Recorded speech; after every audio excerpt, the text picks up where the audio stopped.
Hello, and welcome to Trip the Beltway Fantastic. The Trump administration reportedly has a plan to reconstruct Gaza into a Riviera on the Mediterranean. What does that mean? According to the Washington Post, President Trump, with the help of former UK Prime Minister Tony Blair and Trump's son-in-law, Jared Jushner, have laid out details for the total real estate development of the Gaza Strip. This, of course, would require the relocation of 2 million people, or what is left of the Palestinians after 2 years of war, who live there. According to the Washington Post this week, it is euphemistically called the Gaza Reconstitution, Economic Acceleration and Transformation Trust, or GREAT, G-R-E-A-T Trust.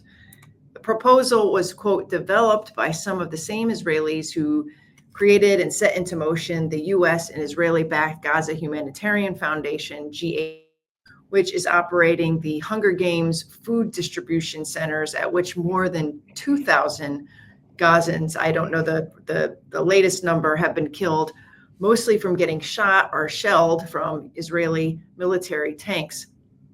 Financial planning for this great trust was done for a team working at the time for GHF called the Boston Consulting Group, which I believe has now distanced itself from the project.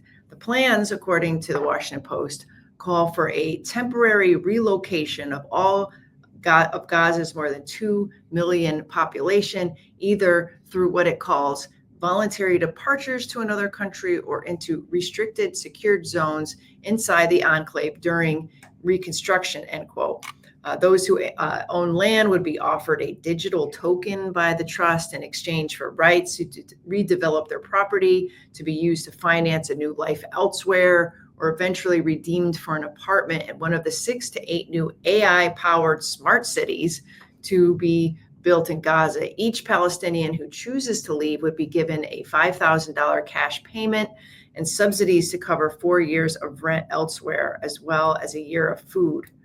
The plan estimates that every individual departure from Gaza would save the trust $23,000 compared with the cost of temporary housing and what it calls life support services in the secure zones for those who stay. So there is an incentive to get more people to leave, obviously.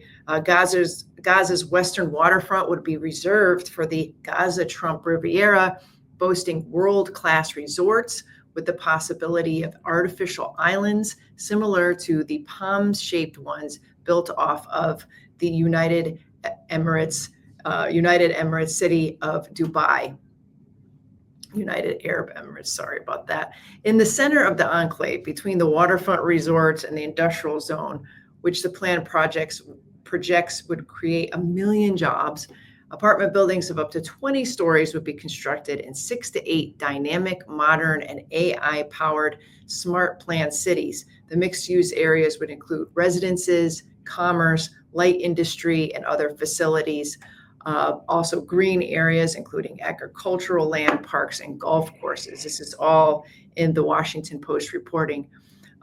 For many who have been watching this nightmare in Gaza unfold, the details of the plan do not come as much of a surprise.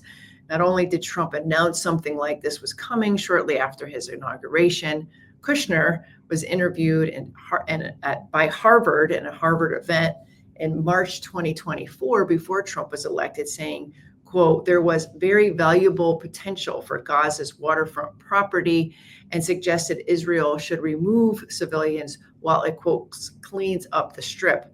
Since then, of course, tens of thousands more Palestinian civilians have been killed by Israeli forces, and they are being deliberately starved as the Netanyahu government makes it untenable to live there.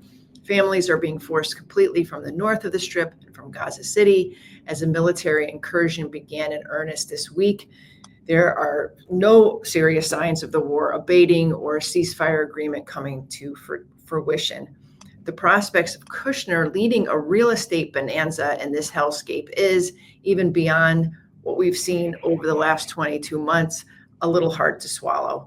Here to talk about it with me are John Hoffman, Senior Middle East Fellow at the Cato Institute, and Rawan Abari, who serves as an advocacy associate at the Quincy Institute and is my colleague. Thank you both for coming on the show today. Thanks, Kelly. Thanks, Kelly, for having us. Yeah, thank you for being here. Rowan, I guess I'll start with you. What was your first thought when it was reported last week that Tony Blair and Jared Kushner were in the White House briefing the president and assembled Israeli officials about this Gaza plan? First thought is what a ragtag team. Tony Blair and Jared Kushner coming to the rescue of Middle East once again in all the plans that they develop. But outside of rolling my eyes at the folks listed at who's in the meeting, my second thought is, of course, this is what gets put on paper and not any sort of solution to what's happening in Gaza or anything that talks about Israelis, the people who are perpetrating what's going on in Gaza. Yet there is a plan with some fancy afterthought, almost a sort of extension of Abraham Accord friendliness and investment, trying to woo other partners in the region to bring something to Gaza, as you said, though, with no foresight that Steve Witkoff has basically given up on any negotiations to end the carnage in Gaza. And so it's just a foresight and thought. It's including a team that nobody really trusts to do something well of. It speaks volumes that Boston Consulting was involved in this. Obviously, they've had different various controversial clients before, but the fact that they literally, I believe the Washington Post article said they fired the folks who worked on this from their firm, speaks that they want to be distanced from it, as it reflects in the multiple resignations from the Gaza Humanitarian Foundation. So it's not another thing that should be said for what it is, which is a plan for ethnic cleansing, one that incentivizes ethnic cleansing over staying. But it's one that says, how can we change the land of Gaza for what it's going to be, and not how do we hold Israel accountable? How do we stop the carnage in Gaza? So clearly just some sort of solution that nobody asked for. It's a dangerous solution that nobody should take seriously and implement. But first of all, it's a warning that to show what is on the ease of the back of these people's minds versus what they're actually taking seriously. Yeah, John, I mean, I take Rowan's point that we should take this particular plan very seriously, but what does it say about this administration that they're even entertaining this, that it is the focus of a White House briefing, that they are somehow promoting real estate and investment and this cold, hard language of just, incentivizing people to leave, rather than the focus on the war and the humanitarian aid, which we know now is a famine. And there has been no real pressure on the Netanyahu government by the Trump administration to unleash the humanitarian aid that is sitting, at the gates now. This focus, what does that say about the government that we're dealing with here in Washington? First, I would say even broader than just what we're dealing with in Washington. It's fascinating to see how much the conversation has changed. From the early days of the war, I remember, it was debate over, can you use the numbers coming out of Gaza from the Hamas-run Gaza Health Ministry, or Israel doesn't target civilians or infrastructure like hospitals to release all the hostages and the war will end. And now we're just openly talking about ethnic cleansing, which is pretty astounding. But with Trump in particular, I think leading up to him assuming office, he was pretty vocal saying he wants the war to stop. There were a lot of leaked reports that, he wanted Netanyahu to, quote, wrap it up by the time he got into office. And we did have that ceasefire at the beginning of his term. But what we've ultimately seen is almost a copy and paste of the Biden administration's approach to the war, which is essentially ceding the initiative to Benjamin Netanyahu. Trump reportedly okayed Netanyahu trashing the ceasefire that he helped negotiate. We know that the United States was dragged into, taking part in the war against Iran, and this, as your colleague Trita Parsi has duly noted, is not over. So I think this goes to show that, similar to Biden, when it comes to Trump, we have an unwillingness or an inability or both to fundamentally challenge Israel on this war. And the proposal that's currently on the table is the worst possible proposal for actually solving this. Israel already controls roughly 75% of the Gaza Strip, and this is pretty pretty stark. This is pretty disastrous. It absolutely is. And, I'd like to go back to the involvement of Jared Kushner here for a second. Now, people might remember that during the first Trump administration, he was a top advisor of Trump's inner circle. He clashed with members of Trump's cabinet because he did insinuate himself in diplomatic forays, particularly with Saudi Arabia and Yemen. And after Trump left office, he continued to broker deals with Saudi Arabia. He is a big business guy, and he is the son of Charles Kushner, who was convicted of fraud, I believe, real estate magnate, now the ambassador to France. But Jared Kushner has a little bit of a conflict of interest. His family is good friends with Benjamin Netanyahu's family. His family is a big funder of West Bank settlements, illegal West Bank settlements, particularly hardline West Bank settlements. So it seems to me that Trump has brought into the fold a number of people, including Kushner, who have financial and ideological conflicts of interest here. And I would love to hear, Rowan, if you have any thoughts about his involvement at this granular level in this Gaza resettlement and what seems to be maybe the day-to-day policy machinations of the U.S.-Israel relationship. For sure. How's my sound? Is it coming through okay? It's excellent. Perfect. Sorry for the difficulties a second ago. I think it speaks volumes that we are seeing Jared Kushner be involved at this stage. As you said, he was involved heavily in Trump 1. And obviously, we all know in the different sectors of foreign policy, especially in Trump 1, about who he brought on, how he felt he constricted them, how he feels more free now to use folks who he feels ideologically aligned with. And so let's just take stock of who those people are.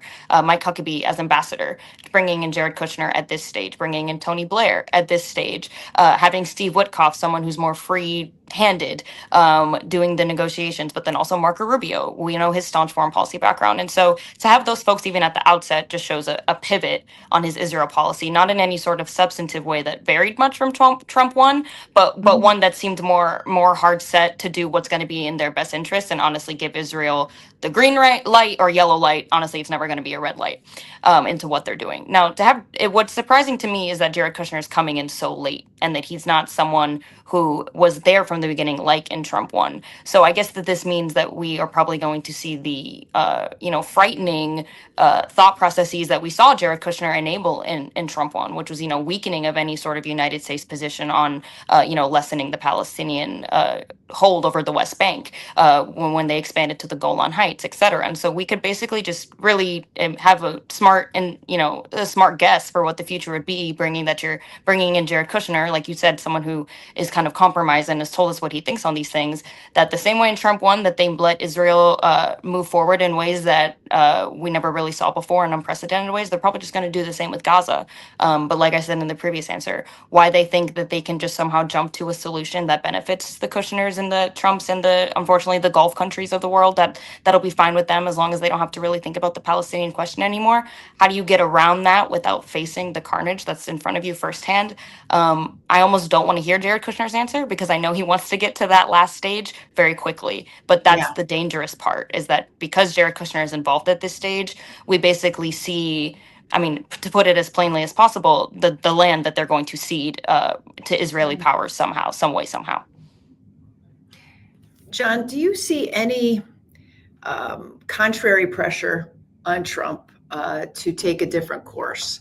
I know that there are a lot of people in our orbit who would like to see the spigot turned off because they know that if President Trump stops sending the weapons to Israel and the billions of dollars to Israel that, the American taxpayer has been affording to them all these years, they would have to eventually end this war. It might not be immediately, but the loss of the weapons, the money, the intelligence, the satellite blocking, plus the legitimacy that they would lose on the on the international stage with the loss of U.S. backing.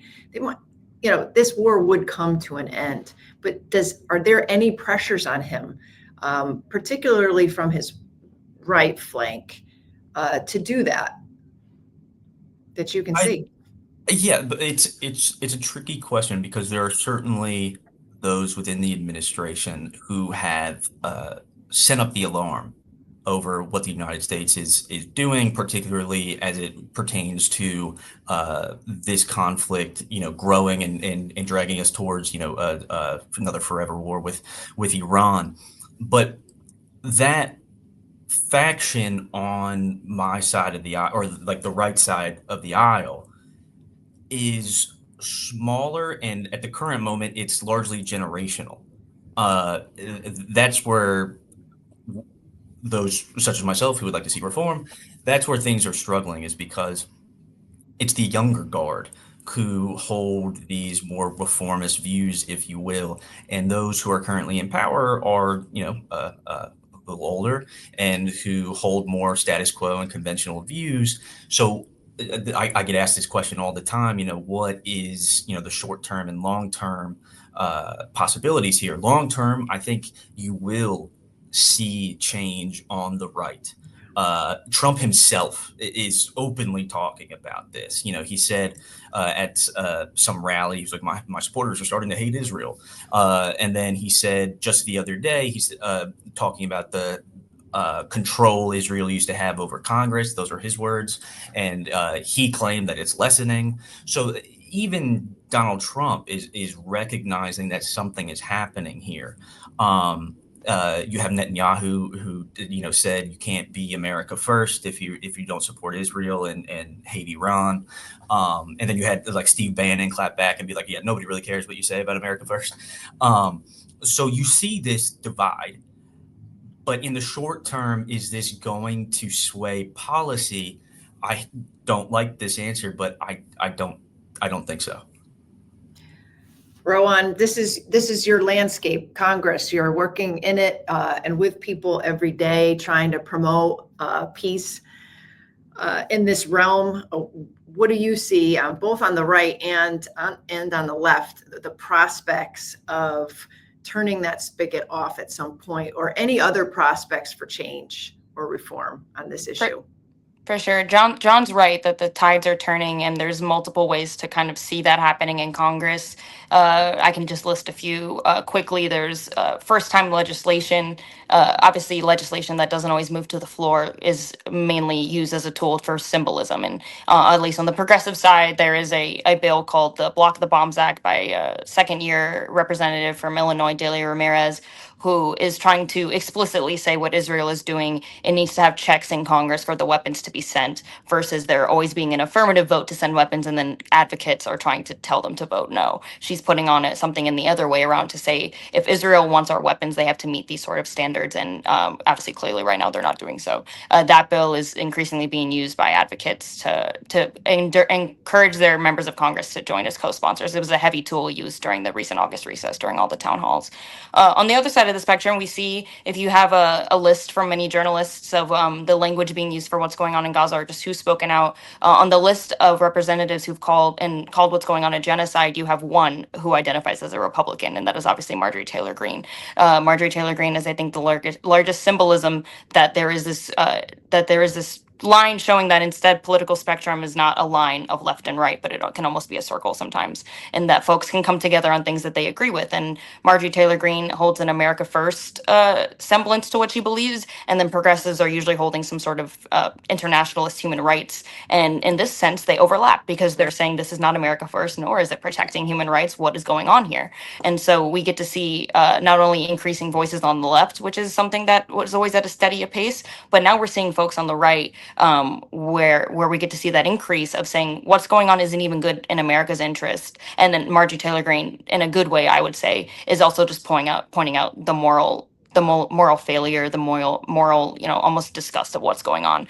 There was the incident of, Laura Loomer pointing out to the administration that different different amputees of Palestinians in Gaza were coming to the U.S. for surgeries, because that is something that this country with a fantastic medical system should provide and does provide. And a lot of the times those folks were going back to different countries that they came from. But as she pointed it out to the administration, it was quickly sort of shut down. And then that led to this evolution, as we unfortunately saw separately as it relates to the UN, of the president of the Palestinian Authority, Mahmoud Abbas, getting his visa denied to come to the UN next month, and then all Palestinian visas being denied. And so it's kind of this two-front fold of Marjorie Taylor Greene being the only person of, where is your heart here? What are we doing here? And so for not only for it to be cross-party is showing that the tides are turning in Congress, but for it to kind of raise the volume of the language that we're using. It is something we do a lot here at Quincy, to try to say that members of Congress, I know you think when you just put out a statement, you don't feel like you're doing anything. You're just putting out a statement. Yeah. But when they put out a statement, they're changing the language of the discourse. If they don't just dispute this two-state solution for the sanctity of Israelis and Palestinians that we've been hearing for the past 30 years, crazy idea, they can change the Overton window because they're leaders. And so that's something that we try to encourage them to do, and that we increasingly see happening. Ro Khanna putting out a letter to say that the United States should recognize a Palestinian state at the UN General Assembly is a great move forward, but obviously we need to be more twofold. We need to be less about just ideas, without even recognizing lines, borders, what we would do in the two-state solution, where it would come from, what would happen in the West Bank, 67, 48, what are we talking about here? Those things matter, but then obviously what matters most is the daily lives being lost. And so it's a twofold thing that we're seeing the urgency raise, but something at least that here at QI and a lot of other advocates are saying that it needs to move a lot faster. But we're on the right track, just not fast enough. Yeah. Do you get any sense, Rowan? I know Congress just got back into town, and everything's being sorted out, and now they're already talking about a government shutdown. So attention is focused elsewhere. But is Marjorie Taylor Greene having any effect on her fellow Republicans, or can we see any of that yet? Because to me, that's the only way we're going to get anything done, is if the Republicans start getting behind some of these bills. But is she still a one-woman show when it comes to this? Hopefully not. I mean, technically, fortunately, I'd say should get the credit of being the second Republican to jump on board of this train. If you look at maybe like the past congressional session, you would always see Representative Thomas Massey as being, you would look at these vote totals, they'd be stark. They'd be 400 and something yes, 2 no's. The 2 no's would be Thomas Massey and Rashida Tlaib.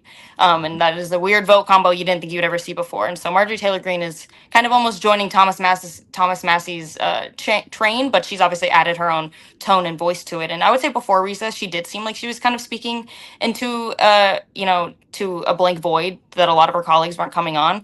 But somehow this bipartisanness to these 2 other issues are not related, but for some reason I'm foreseeing that that she might be able to push them further. First and foremost, she's reintroducing amendments to the National Defense Authorization Act to re-up what she proposed to the Defense Appropriations Act before they went home. Multiple defund initiatives, one of which is the exact same of defunding the Israel Military Cooperation Agreement. Obviously, we know that amendment will never attach to a package that is going to pass in a majority Republican body, but once again, unfortunately, symbols in this body do mean a lot, even though they can just feel meaningless. And so, but then what I was hinting at, and that I think some different non-related things are bringing folks on this train, and I would like to believe that they can kind of circle out to be a coordinated effort, is there's kind of 3 tracks here that we're seeing of the bipartisanness growing, and bipartisanness in DC seems odd these days. The first and foremost is Gaza. Like we said, Marjorie Taylor Greene, Thomas Massey hopping on this boat. Yesterday we saw a press conference with Ro Khanna, Thomas Massey, and Marjorie Taylor Greene to talk about Jeffrey Epstein and his victims. That was a bipartisan effort. And then on the side over here, probably one that got less attention, is there is an effort by Representative Chip Roy, House Freedom Caucus member, very to the right, and AOC and a bunch of other members, to ban congressional stock trading. And so not only am I seeing this trend of bipartisanness coming together, I'm also seeing, especially in the stock trading, if we are at this moment where we think most Americans and most of our members of Congress, although they're getting pushback from leadership, can agree that we can ban stock trading, call me naive, but does that mean we're getting closer to ban money in politics? Does that mean we're getting closer to overturn Citizens United? I would love to be right in this and say we're moving forward on that front. And as we all know, due to the Mersheimer and putting himself into the conversation years ago to talk about the Israel lobby and just how much that is having an influence on our politics.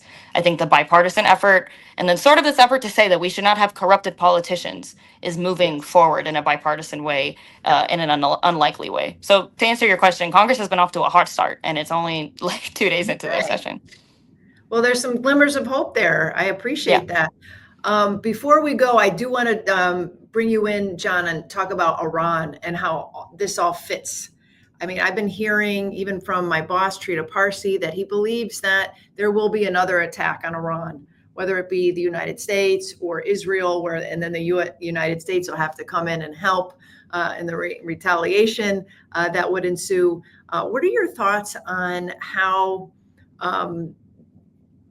much of a role does Iran play in the overarching instability of the situation in the Middle East right now, and whether or not there are any opportunities for Trump to sort of break from the Israel hold it has on it, at least maybe in that arena? Or are you pessimistic too that he has deferred again and again to Israel on these really hard, very critical Middle East issues? Well, I would say there's a lot of opportunities. I just don't know if the political will is there. I think Trump, first and foremost, after the Iran strikes, claimed everything is totally obliterated. This was a one and done. We're in, we're out. Obviously, as more comes to light, and you cannot destroy Iran's nuclear program via air. It would take an invasion of the country. Israel, though, launched this war with Iran, hoping it would be an opening salvo to U.S.-led regime change. They played a lot of cards. They played a lot of internal assets within Iran. They went after Iranian leadership at the highest levels. They targeted Pezeshkian. There were rumors that Trump told Netanyahu to stand down on targeting Khamenei. And Israel has said that they're pretty straightforward, that their goal is to adopt its so-called mowing the grass approach to approach it vis-a-vis Iran. Obviously, adopting the mowing the grass approach in a place like Gaza is something dramatically different than adopting it in a place like Iran. It would require extensive U.S. support. Trump has already shown that he can be convinced of supporting Israeli operations and conducting U.S. operations against Iran. So given that Netanyahu has a lot of incentives in keeping the war rolling here for his own political purposes, we really have every reason to believe that Netanyahu will try this again, and that Trump could very well go along with it. If I'm Donald Trump, and if I'm advising Donald Trump, I would say this will, regardless of what one thinks of the Trump agenda, this will absolutely destroy your presidency. It will consume everything. And it goes antithetical to everything that he ran on, saying we'll judge our success by not just the wars that we end, but the wars that we never get into. So I think the Iran card here is very much at play. I think also Syria is also very much in play. Trump has been pretty straightforward that they want some sort of semblance of stability within Syria. There were even reports of Syria possibly joining the Abraham Accords. But Israel has carried out, this is courtesy of Charles Lister, who does the Syria Weekly updates. Syria has carried out nearly 1,000 airstrikes in Syria, Israel has carried out nearly 1,000 airstrikes in Syria, 421 ground incursions, and occupied about 200 square kilometers since Assad fell. So what we're seeing is a hyperactive and aggressive and expansionist foreign policy by Israel, and we're seeing the United States essentially paying the costs of this. Right, getting sucked in. Yeah, no, completely. I mean, this is entrapment in its purest form. So if I'm talking to Trump, I'm saying that. But you also have the other side who's talking to Trump, essentially saying, you are Jesus Christ. This is your moment. And how do you compete with that? Like that's a hard narrative to go against. But appealing to his ego seems to work.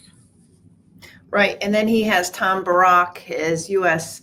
envoy to the Middle East, who is in Lebanon. And he's saying, hey, I'm going to give you a deal you cannot refuse. We're going to invest in your country. He's talking to the Lebanese government at this point. We're going to get our Arab partners to invest in your country. All you have to do is disband and disarm Hezbollah.